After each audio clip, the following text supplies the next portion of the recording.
हमारी लाडली जी को सबसे ज्यादा जो पसंद है वो अपनापन पसंद है। ये अंदर की बात है। मेरी लाडली देखो, अपने जैसे अधम के पास तो सेवा के लिए कुछ था ही नहीं। इत्र भी मांग करके गुरुदेव भगवान से लाते थे, वही इत्र भी देते थे। अपने पास तो केवल गुरुदेव ही थे, अपने पास केवल गुरुदेव ही थे, हैं, रहेंगे। जो है वो गुरुदेव का दिया हुआ है, अंतर और बाहर भी। इतनी मिश्री का भोग लगता था जो वृंदावन के पुष्प को समर्पित।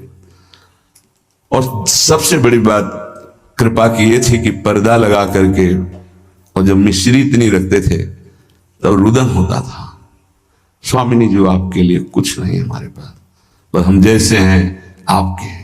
कभी कभी रोटी मांग के जो सूखी मिली वो सामने से रज के पात्र में रख के जब दिखाते थे तो जो भोग लगता था हम तुम्हें कैसे बताएं कि रोटी रख गई और घंटों ऐसे बैठे।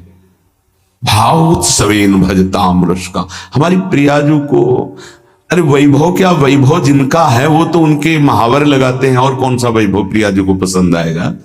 जिनका वैभव है वो तो महावर लगाने के लिए याचना करते हैं, उनको कौन सा वैभव।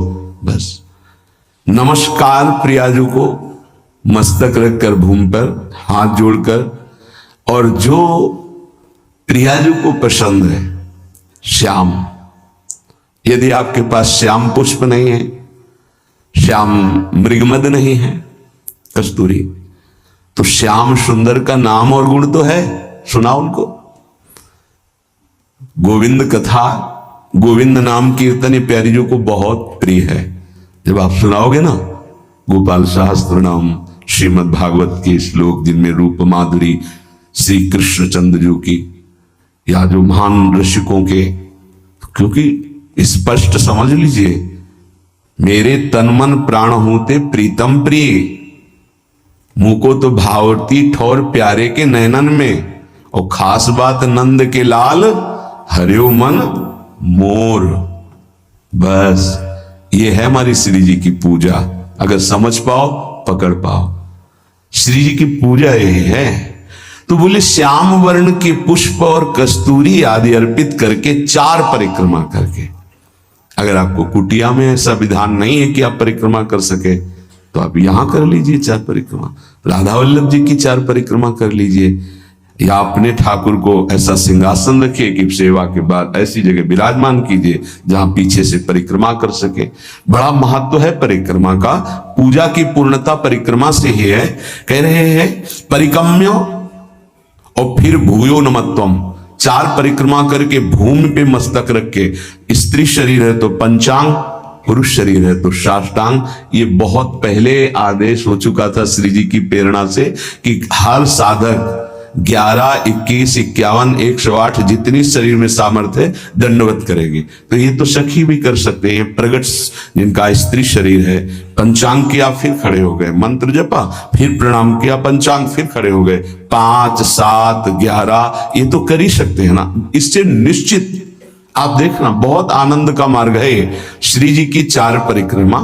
अच्छा, सेवा आप नहीं कर रहे तो दर्शन कर रहे हैं ना, सब सम्मिलित है सेवा में। निकुंज में सेवा कैसे, एक सखी पत्रावली लगा रही तो शास्त्रों सखियां तन्मय हो रही हैं उसी पत्रावली में, तो सबकी पत्रावली की सेवा हो रही। एक पान की बीड़ी पवा रहे, सब तन्मय हो रही तो सबकी बीड़ी सेवा हो रही। ये आंतरिक विषय है। आगे जब मन पवित्र होकर सेवा में जाएगा तो आप देख लेंगे। उसमें थोड़ा होता है कि मैंने पत्रावली नहीं, कि तू हट मैं पत्रावली करूंगी, कल तूने की थी, ऐसा नहीं। सब सखियों में एक ही मन है। अगर एक प्रियाजू को चंवर कर रही है तो अनंतों सखियां चंवर कर रही। ये बात तब समझ में आएगी जब वहां प्रवेश होना। पर मान लो सुन के, ये सुनने को ही मिल रहा है, बड़ी दुर्लभ बात है। श्रीपाद आगे जो कह रहे हैं, क्षिप्त दिव्यहार निष्क कौस्तुभादि चंद्रिकम गंधलिप्त वक्ष आत राधिकांग पल्लवम राधिका विचित्र वेशभूषणादि तत्परम राधयाभिलिंगनोद्गतांचिरोम विग्रहम। अंग अंग से रूप कांति प्रकाशित हो रही है हमारी स्वामिनी जी की। पार्श्व में विराजमान कौस्तुभ मणि धारण किए हुए श्री लालजू महाराज और पल्लवों से आच्छादित लता भवन में और पल्लवों की शैया में जो हमारी प्रिया जो विराजमान, अद्भुत वेशभूषा, श्याम तमाल के समीप मानो कंचन बेली लिपटी हुई हो, ऐसी गूढ़ स्वरूप वाली प्रियाजू लब्धानन्वम भजन विभवम चैक चोरो निसीथे। बहुत जोर की बात कह रहे, चोरी चोरी भजन करना सीखो। श्रीपाद कह रहे चोरो निशीथे, निशीथ कहते हैं अर्धरात्रि को 12 बजे। चोर का प्रोग्राम 12 बजे से शुरू होता है, नहीं होता? क्योंकि 12 और 2 का जो समय होता है, इसमें सब बेशुद्ध होने लगते हैं। 4 तक तो जिसको नींद ना आती हो तो 2 से 4 के बीच में आ ही जाएगी, और यही होता है भजनानंदी का भजन का समय। 12, 12:30 इसमें दिनचर्या प्रारंभ हो जाती है। 8 और 9 के बीच में शयन। भैया कमाने आए हैं, यहां ओवर टाइम भी करना है, सब सो रहे हैं, और उस समय जब हो रहा है लब्ध्वानन्वम भजन विभवम। अपने गुरुदेव भगवान की दिनचर्या काफी समय तक जब वहीं रहे तब देख पाए। सेवा तो बहुत वर्षों में उनकी कृपा से सौभाग्य मिला, पर नजदीक रह करके लगभग वो 2-2:30 बजे शयन करते थे और 4:30 बजे दिनचर्या प्रारंभ हो जाती थी। अभ्यास 2 बजे का पूर्व का था ही, जगने का अपने का ही। तो जैसे 12:30-1 बजे उठे तो देखा शांत बैठे हुए, तो अरे गुरुदेव इस समय बैठे हुए, बस जहां और 2:30-3 बजे लेट गए, 4:30 बजे सोच स्नान हो सकता। क्या जीवन को कैसे प्रियाजू के चरणों में समर्पित किया जाता है, गुरुजनों से समझ में आता है। कभी कोई बाल भोग, कभी नहीं, कभी कोई ब्याहुला, कोई उत्सव, 20 वर्ष नहीं, ये सब यहां हो रहा है, वहां नहीं। दर्शन कोई गुरु जी की, श्री जी की नहीं, संभाषण नहीं, आंख उठा के देखना नहीं, ये पास रहकर, ये अब जो है ना, तो बरसंत में सहजाद्भुत सौख्य धारारम, सहज में सुख वर्षा कर रहे हैं, देख रहे हैं, संभाषण कर रहे हैं, आरती कर रहे हैं, सब दर्शन कर सकते हैं, प्रवेश नहीं। लब्ध्वानन्वम भजन विभवम चैक चोरौ निशीथे, आदेश कर रहे हैं हमारी श्री जी का भजन चोर चोर करो, चोर चोर, चोरी चोरी, कोई जान न पावे कि आपकी कितनी ऊंची अवस्था है। हे भजन का स्वरूप समझो, अंदर ही अंदर आपके आग जल जाए भजन करने की। जितना नींद को कम कर पाओ धीरे धीरे, ऐसा वो कम करना नहीं माना जाएगा कि सत्संग में सो गए, माला चलाते समय सो गए, फिर ये ठीक नहीं, ये विक्षेप नहीं होना चाहिए। जिस समय से जगे तो बस जगे, फिर झपक नहीं आनी चाहिए, तब माना जाएगा कि आपका अभ्यास ठीक है। अब उधर तो आपने तोड़ दिया नींद अपनी, और इधर पूरी कर रहे हो, तो फायदा क्या हुआ तोड़ने का? सत्संग में नींद पूरी कर रहे हो, कीर्तन में नींद पूरी कर रहे हो, और आप तो ये उपासना में ऐसा ठीक नहीं है। उतना आप सोइए जिससे जगने के बाद फिर आपके झटके न लगने पावे, नहीं? ठीक राइट टाइम पे बिना किसी अलार्म के पूरे जीवन में उठने का स्वभाव बनाओ, तो वैसे ही उठ जाओगे। वो घड़ी दिमाग में चलती है अपने आप, 5 मिनट नहीं कहते आगे पीछे नहीं। तो यदि आप इसी जन्म में उस महाप्रेम रस स्वामिनी को प्राप्त करना चाहते तो आधी रात को उठो निशीथे और चैक चोरौ, चोर की तरह चुपचाप चुरा के भजन करो, जान न पावे कोई कि भजन का ऐसा तुम्हारा चल रहा है। तब आनंद आपके अंदर प्रकट होगा। विभवम, भजन विभवम, भजन का वैभव प्रकट होगा। देखो ना कर, ऐसा तुम मान लो कि अब हमको परमार्थ में ही जीना है, दुख आवे सुख आवे, लाभ दिखाई दे हानि दिखाई दे। जैसे एक पतिव्रता अपने पति का वर्ण कर लेती तो स्वभाव का कैसा भी हो फिर निर्वाह करती है, बस ऐसा कुछ मानना होगा। हमें कोई आनंद नहीं मिल रहा, हमारे कोई विकार नष्ट नहीं हो रहे, हमें कोई लाभ नहीं दिखाई दे रहा, पर हम छोड़ नहीं सकते आपको।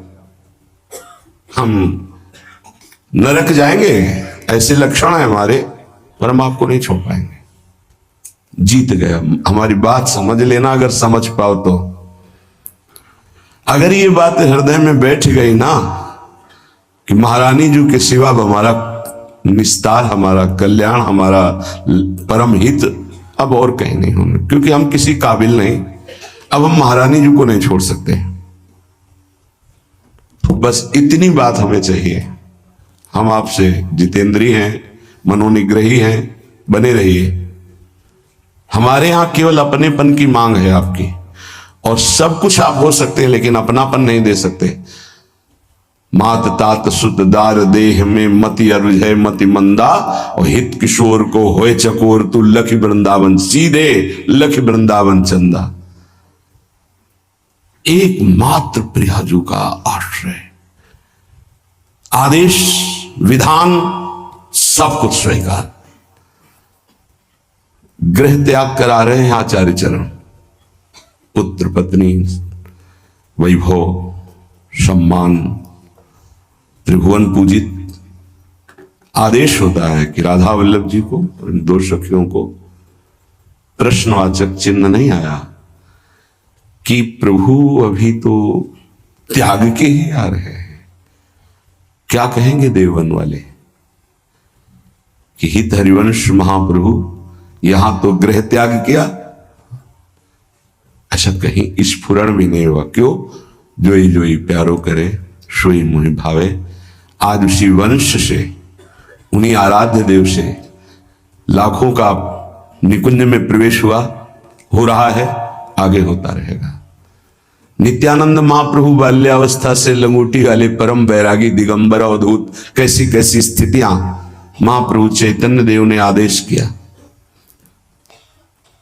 आपको विवाह करना है और ऐसी संतान प्रकट होनी है जिससे लोक मंगल होगा। दोबारा प्रश्न नहीं किया कि आप गृहस्थ से विरक्त में पदार्पण किया, और यहां बाल्यावस्था से विरक्त अब गृहस्थ की आज्ञा, सरकार ये कैसी आज्ञा, कभी प्रश्न नहीं किया। नाम जापक हैं, मार मार के खाल खींच दी गई। उनके हृदय में प्रश्न नहीं हुआ कि ऐसा विधान क्यों बनाया हरि। बहुत विचार करने पर उपासक को बहुत धैर्यवान होकर के इस मार्ग में चलना है। ऐसे चला जाता है ये मार्ग, ऐसे चला। कुछ पकड़ना मत, तो वो आपको पकड़ लेंगे, गिरोगे नहीं। क्यों म्यों प्रश्न उत्तर ये सब नहीं। जिसका हृदय आराध्य देव के चरणों में समर्पित हो जाता है, वही इसके रहस्य को जानता है। ये सब साधन एक प्रक्रियाएं हैं। अगर प्रभु से अपनापन नहीं हुआ तो कोई खास बात नहीं। साधन का कोई खास, साधन का सब साधन कर यह फल सुंदर, प्रभु पद पंकज प्रीति निरंतर। अभी कैसे विषयी पुरुषों को समझ में आएगी, बहुत सुलझने की जरूरत है, नहीं ये जीवन व्यर्थ चला जाएगा। दुर्वितर्क्यानुभाव युक्ता देवी निकुंज देवी श्री स्वामिनी जी बड़े बड़े तार्किकों के भी तर्क से पकड़ में आने वाली नहीं है। जैसे वेदांत दर्शन तर्क के द्वारा श्रद्धावान तर्क करे तो उसके द्वारा वो स्थापित होता है। कह रही यहां नहीं, यहां सीधे स्वीकृति करो मेरी महारानी श्री राधा रानी, तो आपके हृदय में बल प्रकट होगा। जाके बल में सबसों तोरी, लोक रीति और वेद रीति दोनों से, जाके बल में सबसों तोरी लोक वेद और कुल कानी, लोक रीति, वेद रीति, कुल रीति, इन सब का त्याग करके रस रीति में प्रवेश पाया जाता है। तो किसके बल से? मेरी महारानी श्री राधा रानी। जाके बल में सबसों तोरी लोक वेद कुल कानी, मेरी महारानी श्री राधा रानी। ये तर्क का विषय नहीं, यहां स्वीकृति का विषय है। अब उपासना बताए। पहले तो ये कह रहे हैं कि ये बहुत निगूढ़ भाव है, इसे वेद प्रमाणित भी नहीं कर सकते आप। श्रद्धा और विश्वास करके रसिकों की बात मान लो, यहां तर्क वितर्क की कोई गुंजाइश नहीं है। ये भाव देश है, ये तर्क देश नहीं है। अब हमारी स्वामिनी जो केवल हाथ जोड़ने मात्र से प्रसन्न हो जाती है, इतनी करुणामय। इसीलिए लालजू महाराज जब सेवा में प्रवेश होते हैं तो ऐसे प्रवेश होते हैं, करबद्ध। बहुत कृपालु हैं, दयालुता की, सरलता की मूर्ति हैं स्वामिनी जी। जो बड़े बड़े सिद्धांतों की रचना करके उपदेश करने वाले और उनके फल को देने वाले प्रभु हैं, ये उनके अधीन है।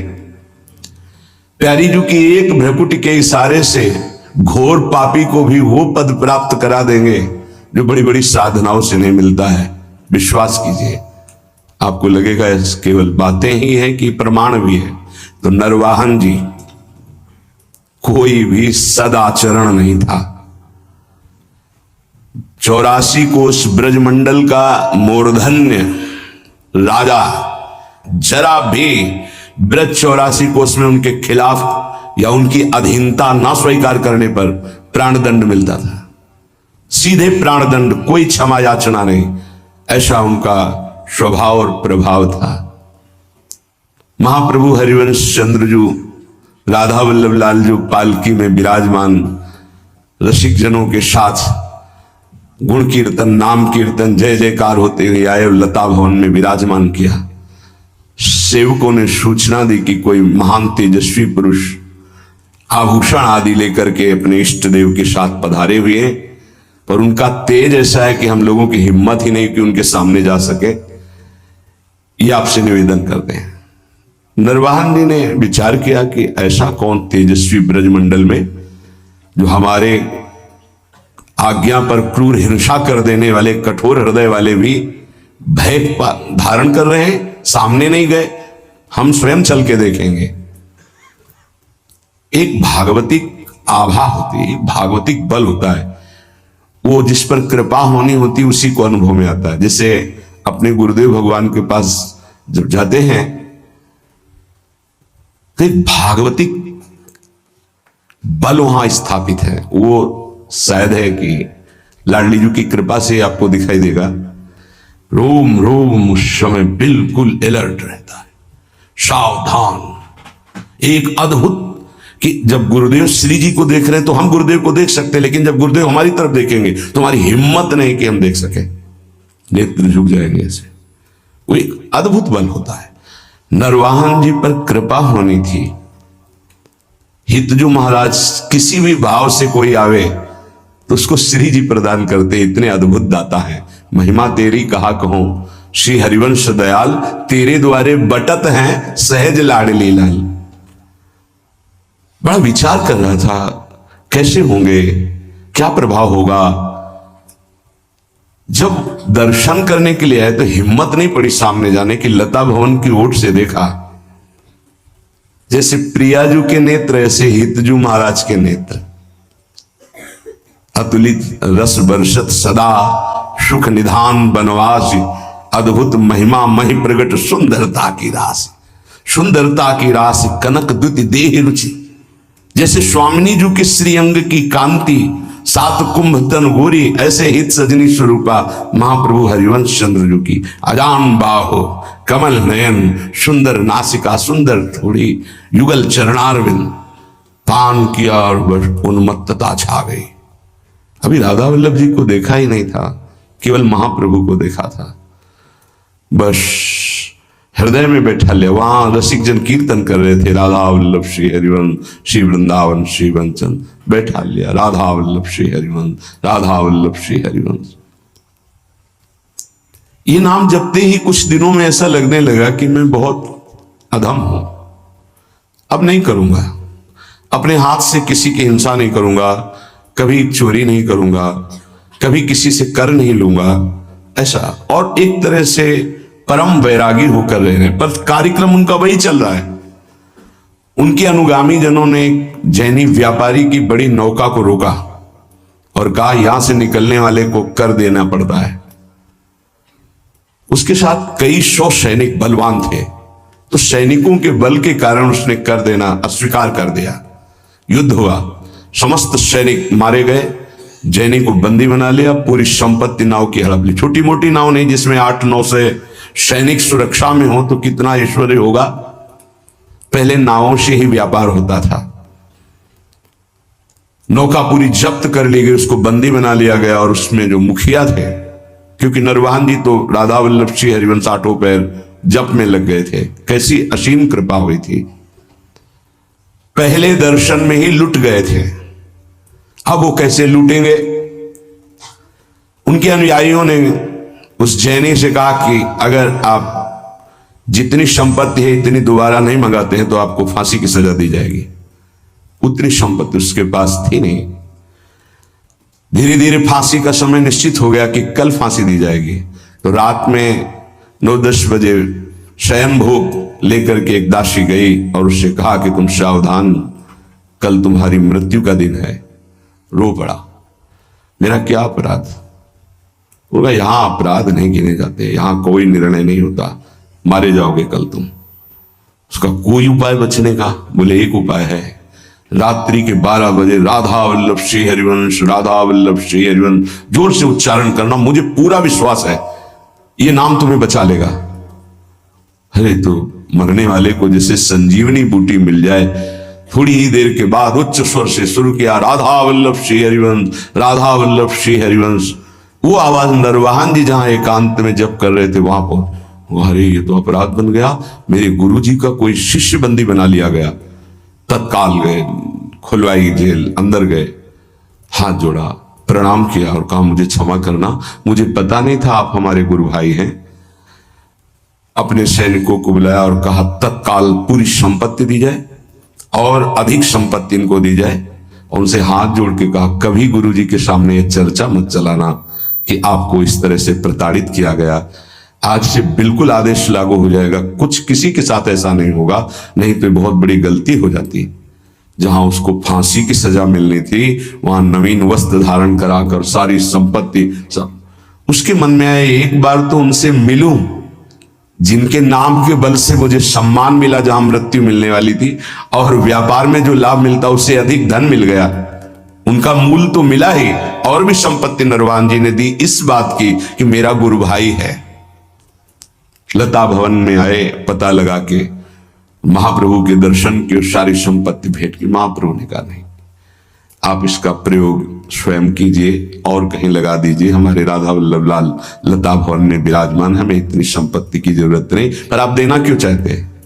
तो उनका आपके नाम के कारण मेरा जीवन बच गया। पूरी घटना बताई। तो मैं तो नहीं जानता नरवाहन कौन है। महाप्रभु को इतनी करुणा उदय हुई कि केवल राधा वल्लभ श्री हरिवंश नाम सुनकर ऐसा बुलाओ कहां है।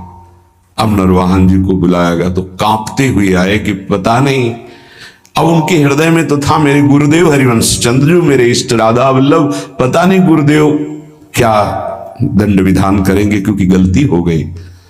जे भी सामने गए महाप्रभु को देखकर रो पड़े। ऐसा सौंदर्य, ऐसी करुणा महाप्रभु के स्वरूप से चरणों में गिरे। महाप्रभु ने कहा नरवाहन आज तुमने खरीद लिया मुझे। अब उनको आत्मबल प्राप्त हुआ। उनका तुमने कभी हमसे दीक्षा नहीं ली, कभी ऐसा संग नहीं किया, केवल सुनने मात्र से। तो देखो मैं तुम्हें अपने नित्य विहार का सर्वस्व प्रदान करता हूं, विलास रस और रास रस। 11वां पद विलास रस का है। मंजुल कल कुंज देश राधा हरि विशद वेश, राका नव कुमुद बंधु शरद जामिनी, श्यामल दुति कनक अंग बिहरत मिले एक संग। ये विलास का पद है। और 12वां पद चल ही राधिके सुजान, तेरे हित सुख निधान, रास रचु श्याम तट कलिंद नंदिनी। इसके आखिरी में नरवाहन प्रभु निहार, लोचन भरी घोषणाय, नखसिक सौंदर्य काम दुख निकंदिनी। देख हमारे प्रिया प्रीतम कैसे है, जो अनंत जन्मों की साधनाओं से भी नहीं बनता, क्षण में महाप्रभु ने वो बात। हम ऐसे आचार्य की शरण में हैं जो करुणा समुद्र लाडली का साक्षात स्वरूप है। हमारी श्री जी और हमारी हित सजनी जो एक ही हैं। आप देखो सिद्धांत विचार में ध्रुवदास जी कहते हैं, तहां श्री जी के श्री मुख की बानी श्रीजू के श्रीमुख की बाली, हितजू को संबोधन करते कहा श्री जी के श्रीमुख की बाली। ये गूढ़ विषय है। आचार्य कृपा करे, रसिक जन कृपा करे तो घोर पापाचारी को भी नित्य विहार रस प्रदान कर दे। हमारी स्वामिनी जो बड़ी कृपालु है, हाथ जोड़कर नमस्कार करने मात्र से ही प्रसन्न हो जाने वाली प्रिया जो है। क्या करो? बोले निकुंज देवी की सेवा विराजमान करो। निकुंज देवी प्रियाजू की सेवा। प्रियाजू ये नाम सेवा, राधा नाम सेवा, राधा वल्लभ रूप सेवा, ये प्रियाजू ही है। राधा ही जहां की वल्लभ है, यह है प्रेम उपासना। यहां की वल्लभ कौन है, प्रीतम कौन है? मेरे प्राणनाथ श्री श्यामा, शपथ करो तृण छिए, राहो को काहू मन हुए। हमारी प्रियाजू को श्याम वर्ण बहुत पसंद है, प्रीतम के श्रीअंग कांति के कारण। तो श्रीपाद कह रहे हैं यदि श्याम वर्ण का पुष्प और श्याम वर्ण की गंध का आलेप कस्तूरी प्रियजू को बहुत प्रिय है। श्याम वर्ण श्यामा मयूरवैर परिचर परिकम्य भूयो नमत्वम कृत्वांजल्यानति सुविनयम दिव्य गंध प्रसूनई। सुंदर पुष्प श्याम वर्ण का हो, श्याम कमल या और भी श्यामता लिए हुए बहुत प्रिय है प्रियाजू को। कस्तूरी आदि का लेपन और सुगंधित द्रव्य आदि अर्पित करके, हाथ जोड़ करके, हृदय से अपनापन करके, परिकम में 4 परिक्रमा करके, भूयो नमत्वम, भूमि में मस्तक रख करके नमस्कार कर दो तो स्वामिनी जो अपना सर्वस्व प्रेम प्रदान कर देती है। बहुत करुणा में, ऐसा कुछ नहीं लिखा जो सब कोई न कर सके। गृह में अपने स्वामिनी जी की सेवा विराजमान करो। राधा नाम, राधा वल्लभ रूप, गुरुदेव, आचार्य, ये सब स्वामिनी जी ही है। आचार्य भी स्वामिनी जी हैं, गुरुदेव भी स्वामिनी जी हैं। जैसे हितजू महाराज को सेवक जी कह रहे मम स्वामिनी धनी, मेरी स्वामिनी, ऐसे ही आचार्य ही गुरुदेव हैं तो गुरुदेव मम स्वामिनी, गुरुदेव मम स्वामिनी, आचार्य मम स्वामिनी, इष्ट मम स्वामिनी, कोई अंतर नहीं है।